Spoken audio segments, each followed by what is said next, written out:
Thank you for joining the U.S. Army Corps of Engineers Northwestern Division for today's Missouri Basin conference call. This call is held to provide an update of current runoff conditions, levee repairs, and weather forecast outlooks.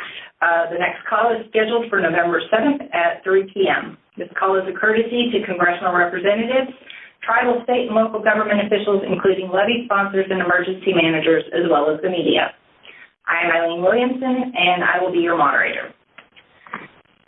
This call is recorded and placed on the Defense Video and Imagery Distribution System at www.dvidshub.net/unit/USACE-NWD.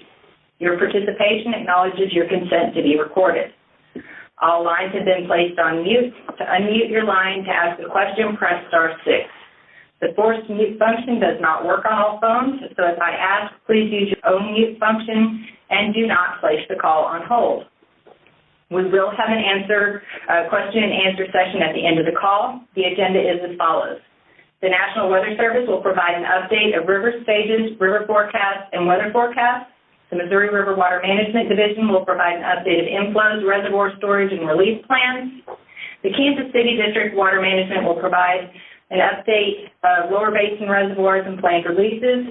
Kansas City District Emergency Managers will provide an update on levees in their area of responsibility, and the Omaha District will provide an update on levees in their area of responsibility. With that, I will turn the call over to Kevin Lau with the National Weather Service. Kevin? Thank you, Eileen.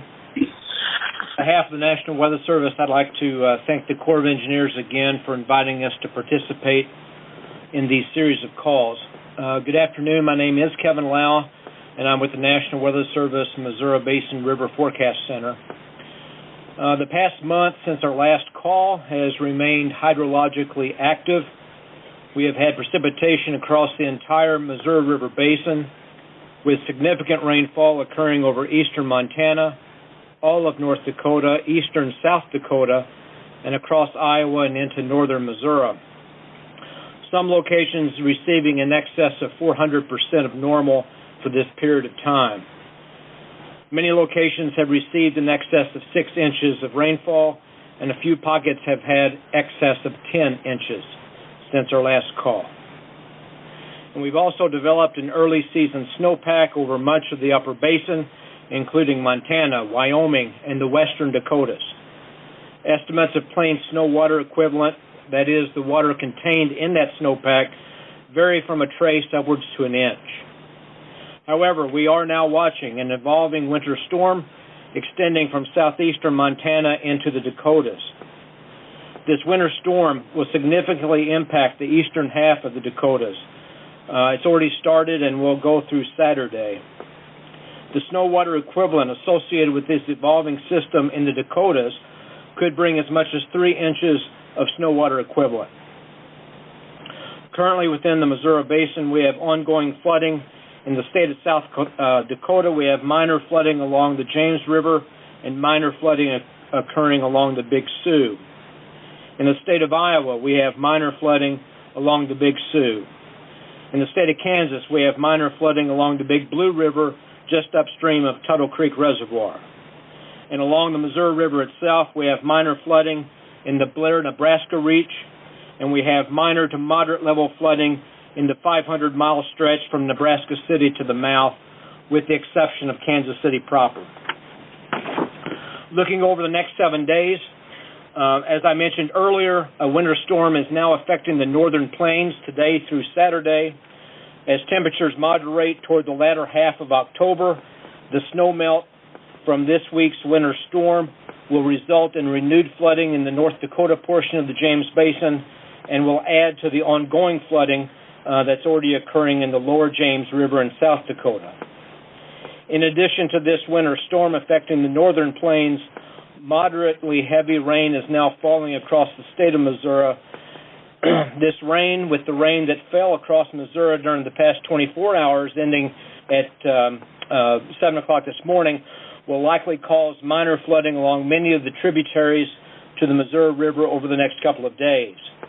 These tributary contributions to the Missouri main stem will slow the current recession of the Missouri River downstream of Kansas City. Once we get past the winter storm that should exit the basin on Saturday, the Missouri River Basin is clear of precipitation for the remainder of the 7-day period. That is, we are clear Sunday through Wednesday. In fact, I believe we are clear until Friday week. Unfortunately, long-range outlooks favor the odds of a wetter-than-normal condition remaining for the Missouri Basin at least through January. The National Weather Service will issue the first quantitative spring flood river outlook for the basin in early February 2020. Thank you, and that concludes my National Weather Service brief. Thanks, Kevin. I will hand it over to John Remus with Missouri River Water Management Division. Thank you, Arlene. Good afternoon. I'm John Remus, Chief of the Missouri River Basin Water Management Division. Our office is responsible for regulating the Missouri River main stem reservoir system. Life safety is our priority, and the flood control purpose is driving our decisions and has been driving those decisions since March of 2018. It is important to understand that floods can and will occur regardless of basin or system conditions, including ice-induced flooding during the winter freeze-in and spring breakup periods, and flooding due to thunderstorms, particularly along the lower Missouri River, which cannot be mitigated by the operation of the main stem reservoirs. Before I ask members of my staff to provide specifics with respect to the Missouri River main stem reservoir status and operations, it is important to understand that the volume, timing, and location at which runoff enters the system significantly impacts the timing and amount of releases. Each runoff season or flood event is unique. Care should be taken when comparing one event to another. 2019 continues to be a very wet year throughout the basin. This has led to excessive runoff into the reservoirs and into the unregulated streams below the system. The system status and operations that will be described in a few minutes are aimed at evacuating the water from the flood control zones in the reservoirs before the 2020 runoff season begins. We will continue to evaluate conditions on the ground and make the adjustments as necessary. That concludes my remarks. Thank you very much. I will turn it over to Kevin Grody. Good afternoon. My name is Kevin Grody. I'm the Reservoir Regulation Team Lead for the Missouri Basin Water Management Office. The 2019 calendar year runoff forecast for the upper Missouri River Basin above Sioux City, Iowa, is 61.0 million acre-feet, which is nearly 2.5 times average. As of October 10th, today, the upper basin runoff observed is 54.7 million acre-feet.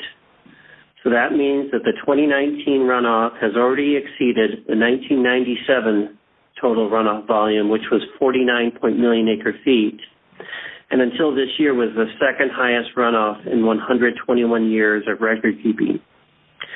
If realized, the forecast for 2019 of 61.0 million acre-feet would equal the previous record runoff, which was established in 2011.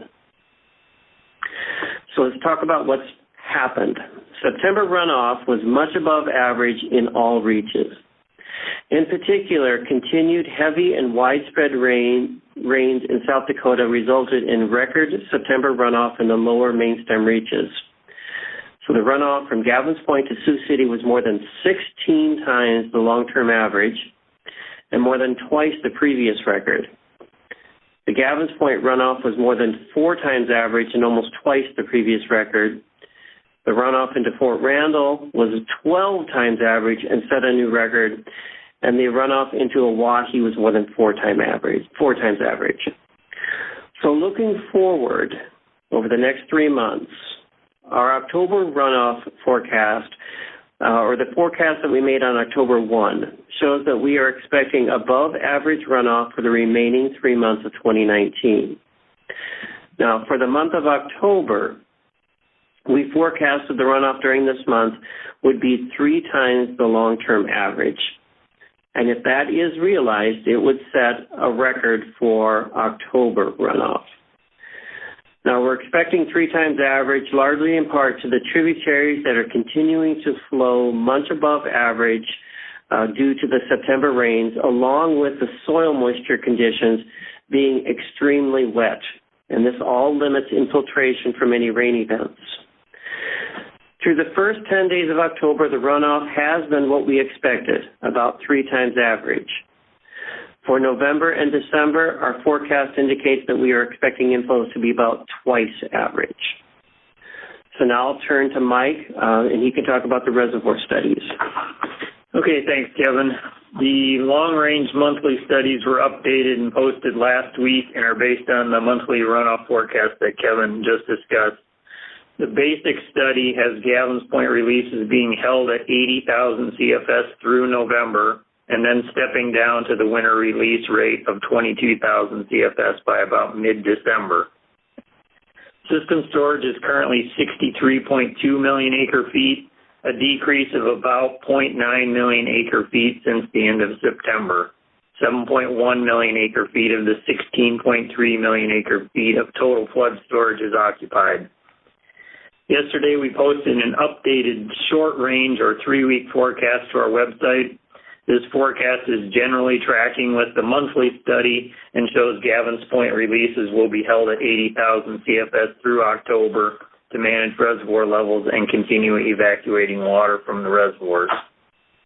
Fort Randall Reservoir is at elevation 1355.8, down 3.1 feet since the end of September. Releases from Fort Randall are currently 74,500 CFS and are expected to remain near that rate over the next week. Milwaukee Reservoir is at elevation 1614.2, down 0.7 feet since the end of September. The reservoir is 6.7 feet above the base of the annual flood control zone. Releases from Milwaukee are currently about 61,000 CFS and will be increased to 62,000 CFS next Tuesday. Garrison Reservoir is at elevation 1845.1, down 0.7 feet since the end of September. The reservoir is 7.6 feet above the base of the annual flood control zone. Releases are forecasted to remain at 46,000 CFS through October. Fort Peck Reservoir is at elevation 2242.2, down 0.5 feet since the end of September. The reservoir is 8.2 feet above the base of the annual flood control zone.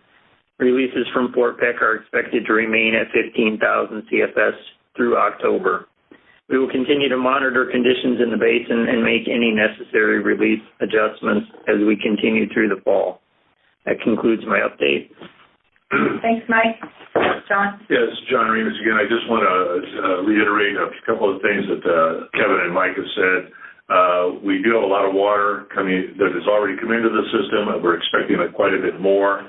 And our goal is to evacuate all of the flood control storage in the system. We are monitoring this on a daily basis and sometimes a couple times a day. And with the precipitation that has taken place, and as Kevin Lau said, there's an increased chance of above average precipitation in the basin through the end of the year. We may have to go up. We are doing everything we can to prevent that, but there's always a chance that we may have increased system releases. We just want people to know that. We have no plans to do that at this time, but that is a possibility. And with that, I'll turn it back to Eileen. Thank you. Thanks, John. And I'll hand it to Kansas City District Water Management. Thank you, Eileen. Good afternoon. Hey, Chris, can you turn down the volume just a little bit? Your voice reverberates when you speak on the speaker. Okay. That's better. Good afternoon. My name is Chris Perzer. I'm the Water Management Section Chief here in Kansas City District. Today I'm providing an update on the current reservoir conditions within the Kansas City District and water management decisions moving forward. While we are monitoring and operating all 18 of our district reservoirs, today we are focused on reservoirs in the Kansas Basin, to include the Republican River Basin. As a whole, the 4 reservoirs in the lower Kansas Basin are at 54% of their combined flood control storage occupied. The following are this morning's reservoir conditions: their percent of flood control pool occupied and the feet above their normal pool. Harlan County, 25%. occupied and 9 feet above normal. Milford, 53% occupied, 19 feet above normal. Tuttle Creek, 59% occupied and 44 feet above normal. Perry, 49% occupied and 17 feet above normal. Clinton, 35% occupied and 12 feet above normal. I would point out that all other of the Kansas City District's projects, flood control projects, are 25% occupied or less. So the only flooding that we've got ongoing right now is within the Kansas Basin. Tuttle Creek and Milford have water accumulating in their Phase 2 flood control storage, and therefore our Missouri River flow constraint at Waverly is 180,000. Consequently, projects with occupied Phase 1 storage are at this time restricted to zero or low flow releases, and that includes Harlan County, Perry, and Clinton. Presently, Milford is releasing 1,000 CFS and may increase to 2,000 CFS tomorrow. Today, Tuttle Creek is releasing 6,000 CFS and may increase to 10,000 CFS in the next few days. Without significant further rains, all Phase 2 storage will be evacuated within the next 14 days.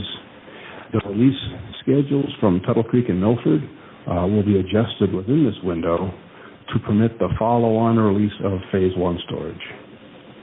For the release of Phase 1 storage to occur, there must be space in the river at Waverly below 140,000 CFS.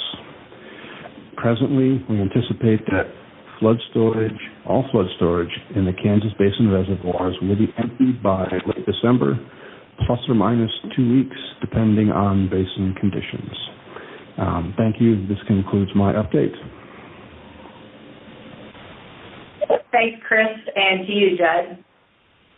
Good afternoon. I'm Judd Blue, Emergency Management Chief for the Kansas City District. Our Emergency Operations Center remains activated at Level 2 partial activation. We'll continue to operate at Level 2 until further notice. Right now, this is the longest EOC activation in the district's history. We have been continuously activated since March 13th of this year. If at any time assistance is needed, please call our 24-hour emergency line at 816-426-6320. Again, that number is 816-426-6320. Leave your name, number, and a short message, and we'll get back to you as soon as possible. As Missouri River levels are forecast to remain higher than normal over the next few months, we continue to monitor river conditions, and we remain prepared to fulfill requests for both technical and direct assistance on an as-needed basis. Requests for levee rehabilitation assistance remain unchanged since our last report, and they stand at 106. We believe this will result in approximately 67 levee rehabilitation projects or project information reports after bundling multiple requests for segmented levee systems and accounting for duplicate requests. We have submitted 54 project information reports to Northwestern Division for approval, and 50 of those projects have been approved, and we are now entering the engineering and design phase with those 50 projects. Three of the approved projects have recently been advertised for construction, and bids are due back by late October and early November. We anticipate the majority of levee rehab projects to be advertised this winter, with bids following 30 days from the date of advertisement. We conducted 3 levee sponsor outreach meetings, one at the Missouri River office in Napoleon, Missouri, and one at the Holt County Courthouse in Oregon, Missouri. Both meetings were very well attended with 40-plus levee owner-operators. The intent of these meetings is to keep levee sponsors informed of the rehabilitation process and to provide guidance on cost-share options, real estate agreements, easements, and project cooperation agreements, all of which are required before we can execute a construction project. We will hold the third and final levee sponsor outreach meeting on October 29th in Washington, Missouri, from 11 a.m. to 1 p.m. The meeting will be held in the council chambers of the Washington City Hall. That's located at 405 Jefferson Street, Washington, Missouri. Again, the meeting is October 29th from 11 a.m. to 1 p.m., and it's located at the City Hall at 405 Jefferson Street in Washington, Missouri. Construction on the emergency measure to close the breaches on the Big Tarkio levee in Hope County, Missouri has been stalled due to high water. Before construction was halted, work on the left descending bank was 90% complete, while work on the right descending bank was 75% complete. Construction will begin on both banks once conditions allow for safe access to the site.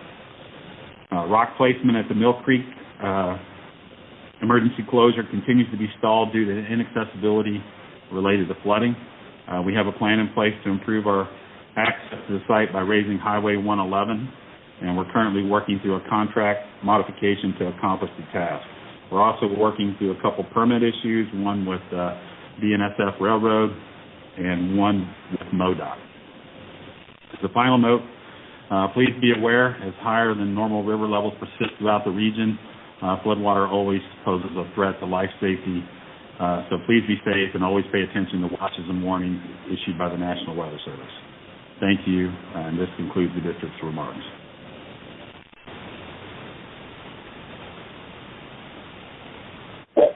Okay, thanks, Judge. Matt? Yeah, thanks, Eileen.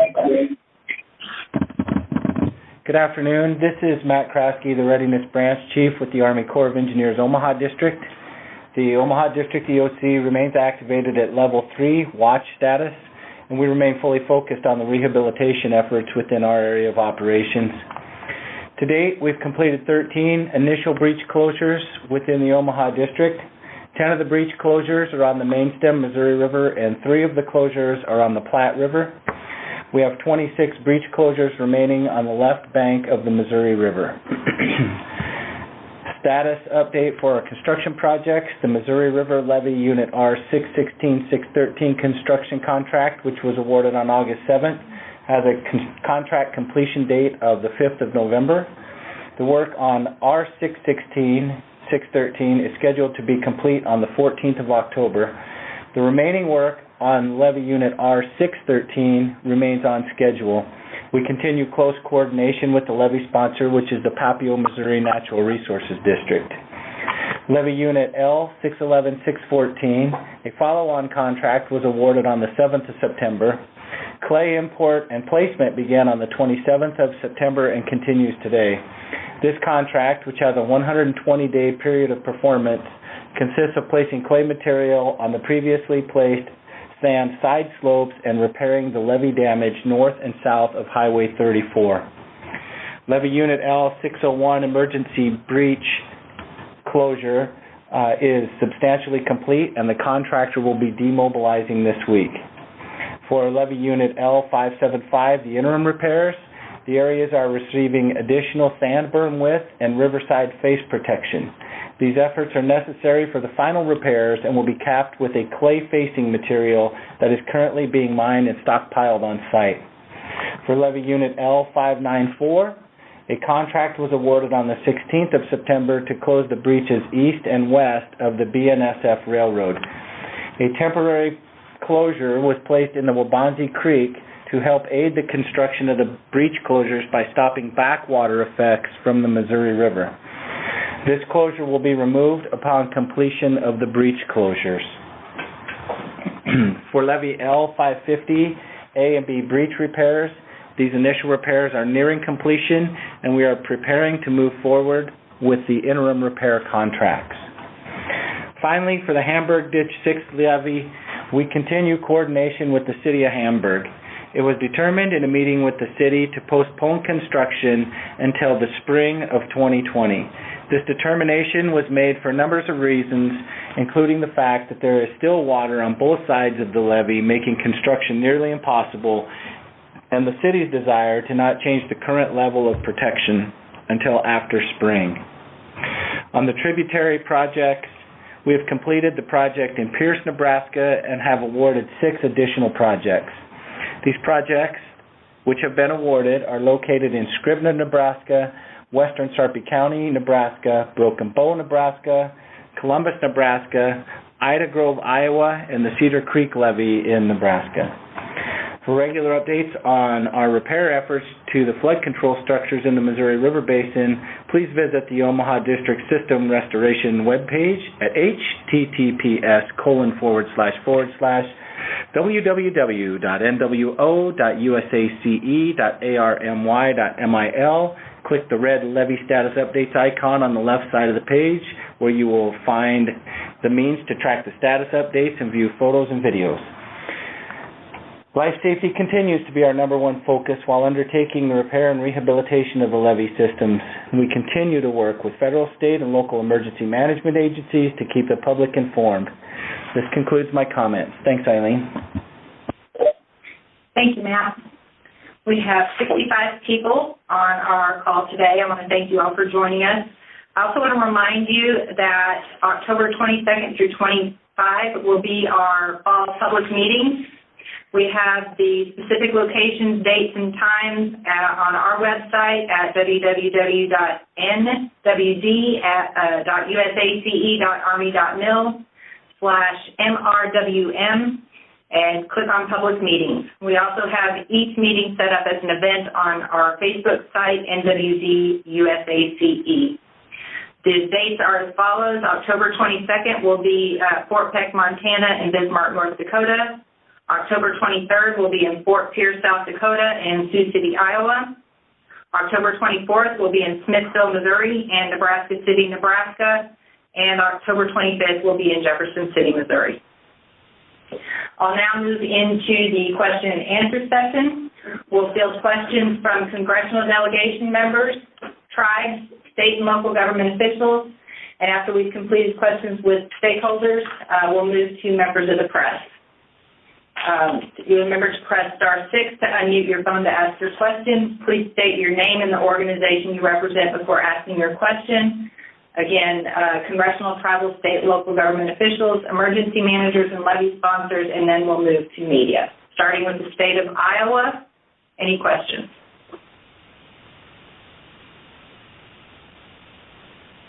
Kansas. Missouri. I have a question. Yes, go ahead. This is Joe Gibbs. I'm with Levee and Drainage District Association. Go ahead. Just a minute. The question I have, what is the percent of the flow in the river that's regulated? At what location? Well, Waverly, St. Joe, Herman. That seems to be a pretty good place. Hey, Joe, this is Chris Berzer in Kansas City. So St. Joe is currently flowing 148,000, and with 80,000 coming out of Gavin's Point, there's 46% of the flow in the river is unregulated, and 54% is reservoir releases, as you see at St. Joe today. In Jefferson City, currently it's running 237,000 CFS, and that you can break that out with, there are Gavin's Point releases as well as some releases from Kansas City District reservoirs, making up a total of about 37% of that 237,000. With the remaining 148,000 CFS being unregulated inflows, or about 60% of the total flow at Jeff City. And Herman is similar.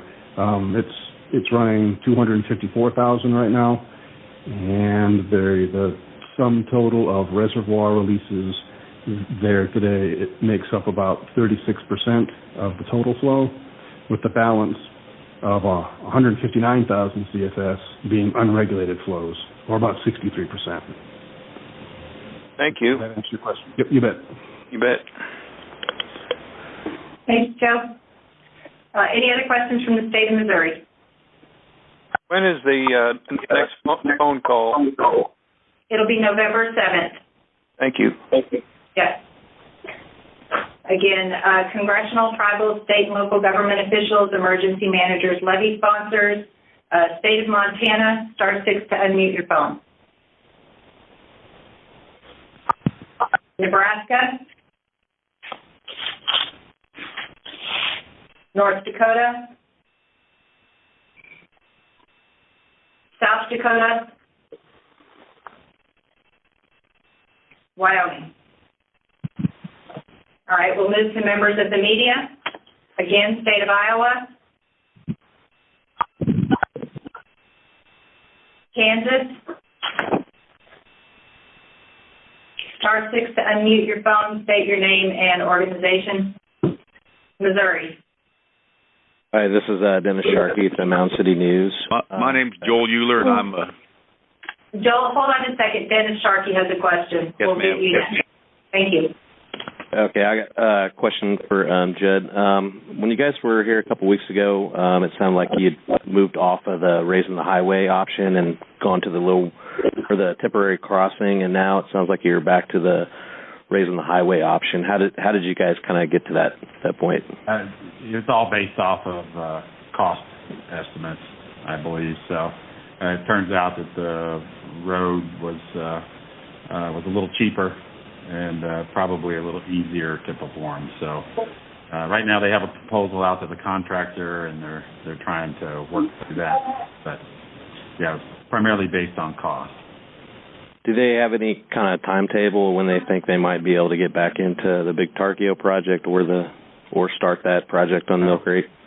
We don't. We've been holding about 23 feet at Rulo, which puts us about 6 feet over flood stage. We really need to be in that 19 or 20 foot stage, probably for at least a week before that water drains out of there and we can gain access. We did fly over earlier this week, and there's a lot of water in there. So once the water recedes, the contractor will have to do some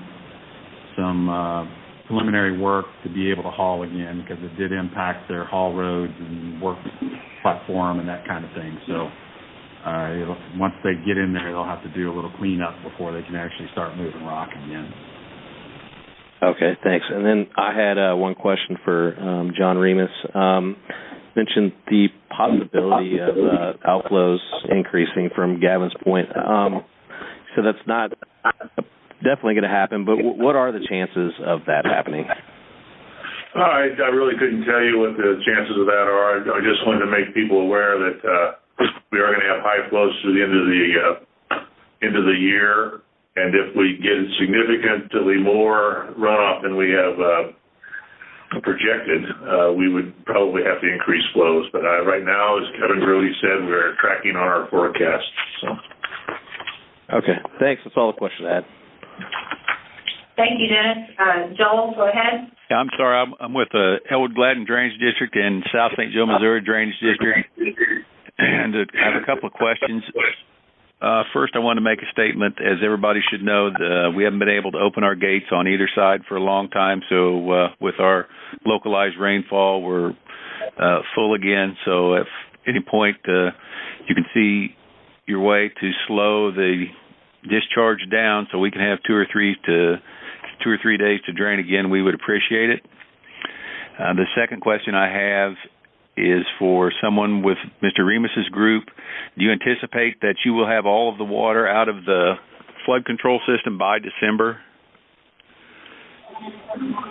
We will not have all of it evacuated by December. We will have the majority of it evacuated, but the remainder we plan to evacuate over the winter.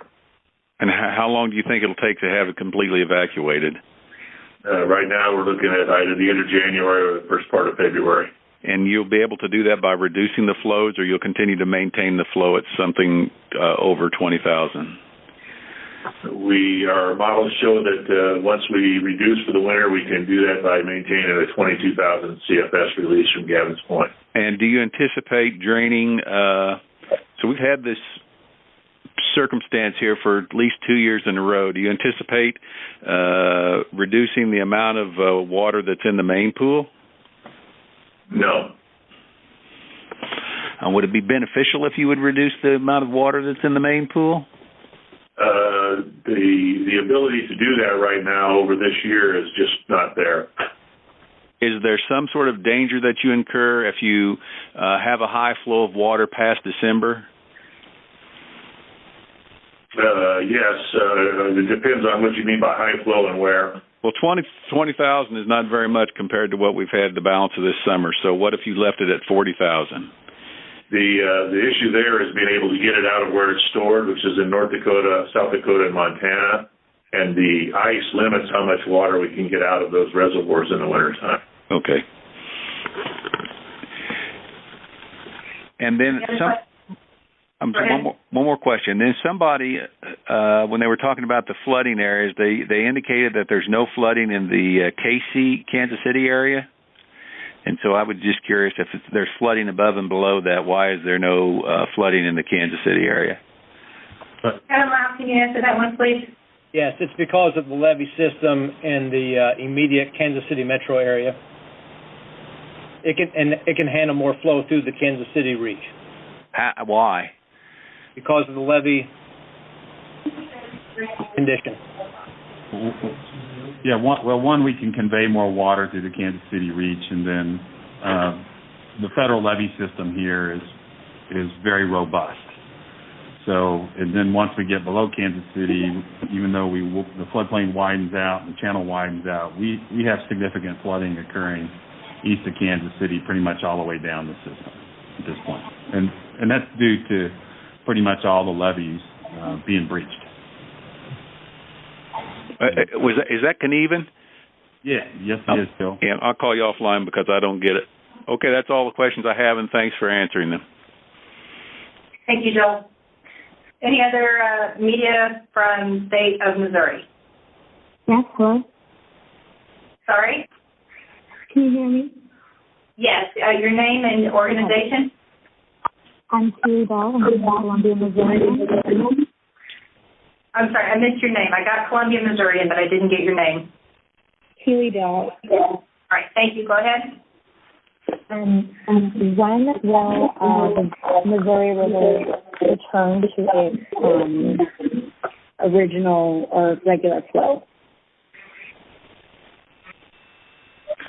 The normal flow or average flow this time of year would be around 35,000 cubic feet per second.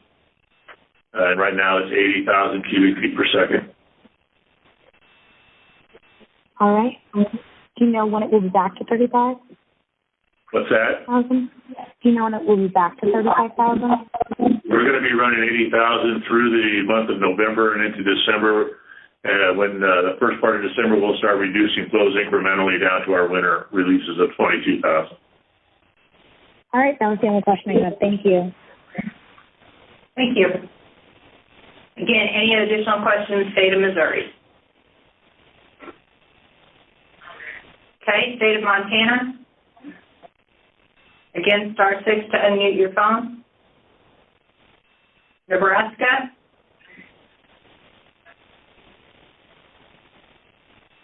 North Dakota. Hi, this is South Dakota. in Omaha. Josh, go ahead. Yeah. Do you all anticipate any additional flooding or problems with the precipitation we're seeing this week? Go ahead, Kevin. Kevin Lau, can you answer that, please? Yes. The rainfall that's happened over the past 36 hours in Missouri and that we expect for the remainder of today will likely result in tributary flooding in the state of Missouri. I'm talking the Grand River Basin, the Osage, some of the smaller tribs. So, yes, I do expect renewed minor to moderate level flooding along the tributaries, and how that transitions into the Missouri River itself, it'll simply hold up the recession that's currently going on the Missouri. Does that answer your question, sir? It does, thank you. Yeah. Okay. Any other questions, Josh? Not at the moment, thanks. All right, thank you. Back to any other reporters, media from state of Nebraska? North Dakota? South Dakota? Wyoming? Any national press or additional questions before we adjourn?